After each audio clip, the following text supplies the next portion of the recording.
Meus irmãos, minhas irmãs, estamos no terceiro domingo da Páscoa.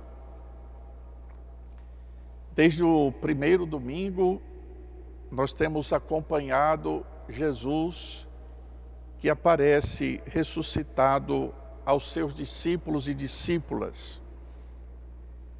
A cada domingo, nós vamos nos enchendo desta alegre esperança que envolveu o coração de quem esteve com Jesus ressuscitado. Hoje nós estamos exatamente na terceira aparição de Jesus. Mas em cada domingo, quando nós nos reunimos aqui, nós também o vemos ressuscitado. A própria nossa assembleia reunida é um sinal de que Ele está no meio de nós. A palavra, sobretudo o Evangelho, é o próprio Jesus ressuscitado que anuncia a palavra proclamada. O pão e o vinho que compartilharemos é seu corpo e sangue oferecidos, sinal também do ressuscitado. E por fim, esta grande vela, o círio aceso, nos recorda a presença luminosa do Senhor ressuscitado em nossas vidas. Mas vejam, mesmo vivendo na alegria da Páscoa do Senhor, a nossa vida não deixa de ser marcada também por momentos de fracasso e de desânimo. Às vezes acontece de a gente se esforçar tanto, se dedicar tanto por uma causa, e às vezes o que nos resta é aquilo que acontece quando um pescador experiente, depois de ter ido pescar, volta para casa sem nada nas mãos. Frustração e fracasso. O pior é que muitas vezes, diante dessas experiências negativas, nós nos perguntamos, mas nós fizemos tudo certinho? Fizemos tudo como deveríamos fazer? Por que deu errado? Por quê? Levando em conta o Evangelho de hoje, também podemos dizer que aqueles discípulos tinham em seus corações a imagem do Jesus que havia sido condenado e morto. E apesar de já ter aparecido 2 vezes, eles ainda não estavam decididamente convencidos. E um sinal disso é a volta dos apóstolos para aquilo que era a sua vida antes de Jesus encontrar com eles. Pedro, e assim com os demais, voltam a pescar. Só que naquela noite, eles não pegam nada. Por quê? Afinal de contas, Pedro e os demais eram pescadores. Será que eles haviam esquecido as manhas de pescador? Ou será que justamente naquela noite o mar não estava para peixe? Nada disso. Esqueçamos disso. O sentido que o Evangelho quer nos levar hoje é muito mais profundo. Porque cada coisa, cada imagem que aparece no Evangelho de hoje tem um significado. A barca é a igreja, o mar é a missão e os peixes são os povos da terra a quem se anunciará o Evangelho. Mas vejam, eles não pegaram nada naquela noite.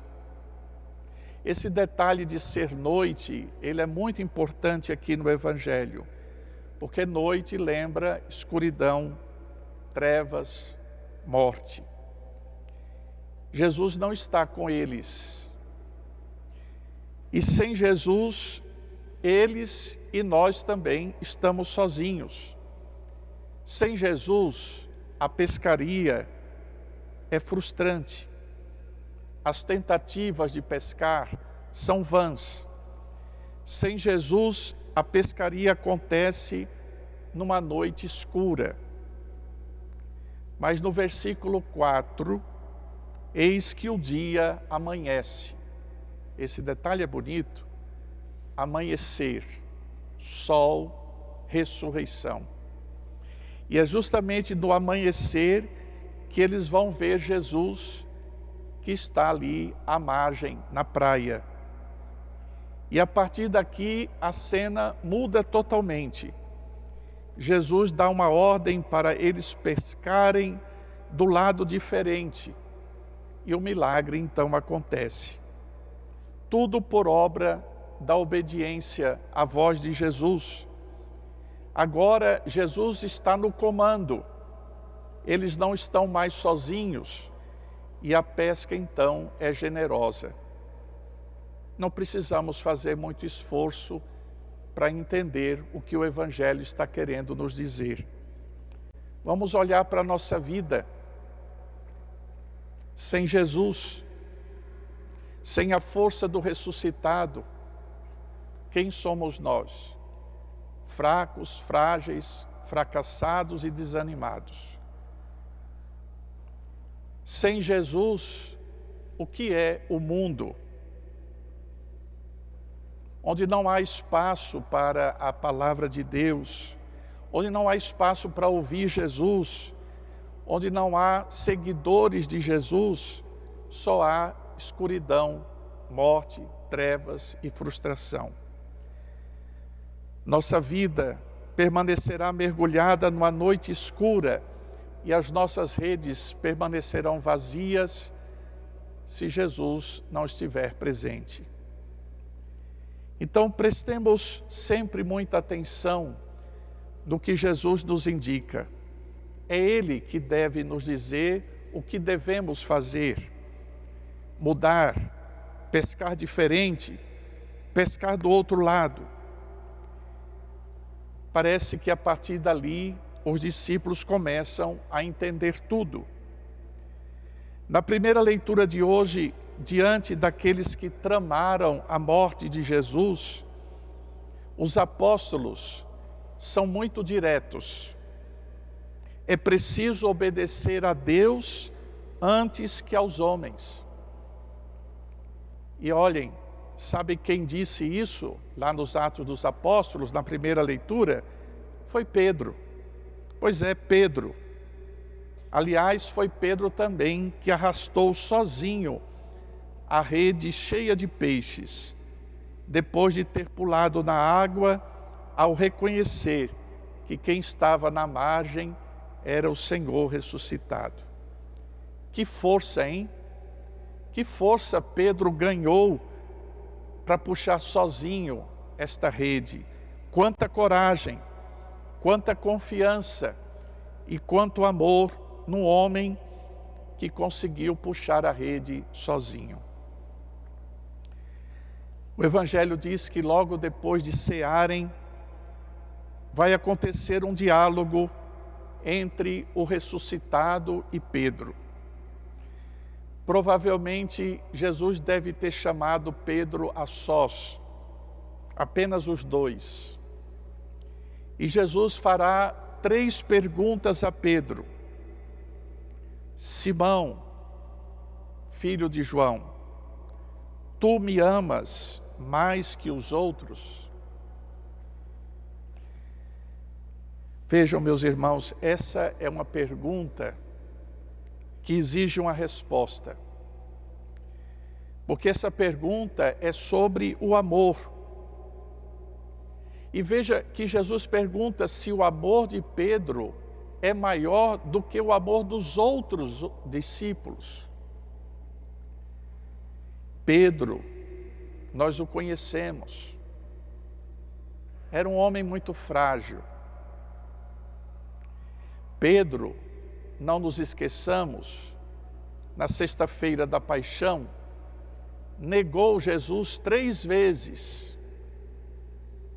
E agora Jesus quase que dando uma nova chance à fragilidade de Pedro, pede que ele responda 3 vezes: sim, Senhor, tu sabes que eu te amo. Essa cena, ela deve nos encher o coração de esperança, não é?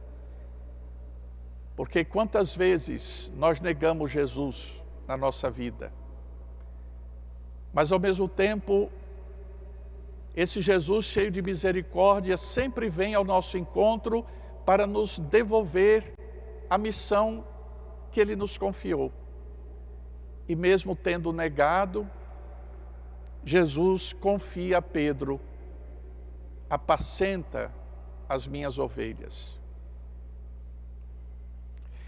Meus irmãos e minhas irmãs, em poucos dias, os cardeais estarão reunidos para escolher o novo sucessor de Pedro. Essa pergunta sobre o amor, ela será feita não de maneira ritual, mas com certeza estará presente no coração daquele que será eleito Papa. Tu me amas mais que estes? E se aquele que for eleito disser sim, receberá de Jesus a mesma missão que ele confiou a Pedro: apacentar o seu rebanho.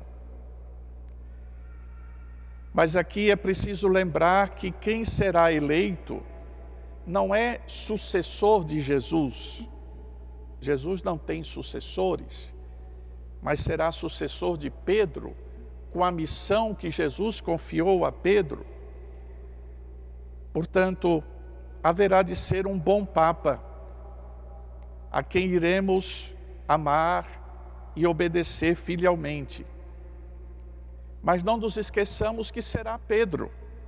Pedro, com todas as suas contradições, será frágil, porque ele é e será Papa, mas será um como nós, evidentemente recebendo luzes especiais do Espírito Santo, mas será sempre Pedro. Irá ser pastor da Igreja de Cristo, para confirmar a nossa fé, e será para nós também sinal de unidade, herdeiro de Pedro. Esta semana será muito importante para nós, então vamos nos unir em oração por toda a nossa igreja. Vamos invocar o Santo Espírito de Deus para que a escolha recaia sobre alguém que seja para nós o que foi nesses 12 últimos anos o nosso querido e amado Papa Francisco. Não será igual a ele, mas será muito próximo de quem ele foi, porque o Papa Francisco não foi outra coisa senão o fiel intérprete do Evangelho para os nossos dias. Mas que esse mesmo Espírito nos ajude a acolher de coração aberto aquele que for eleito, seja ele quem for. Não entremos aí na proposta de discutir a eleição do Papa como se estivéssemos elegendo um presidente, um governador ou um prefeito. Triste foi ver ontem o descaso do presidente dos Estados Unidos, publicando em sua rede social uma imagem dele vestido de Papa. Infelizmente brincou e fez pouco caso com algo que para nós é tão sério e tão espiritual. Meus irmãos, o que está para acontecer nos próximos dias na vida da igreja tem exatamente a ver com o que lemos hoje no Evangelho. Então, não cabem brincadeiras desse tipo. O que está para acontecer é algo sério, é espiritual e é importante para a nossa igreja. Outra coisa importante, é provável que quando saia o resultado, e no próximo domingo é muito provável que a gente já saiba quem é o novo Papa, a imprensa se encarregará de pintar o quadro da imagem do eleito.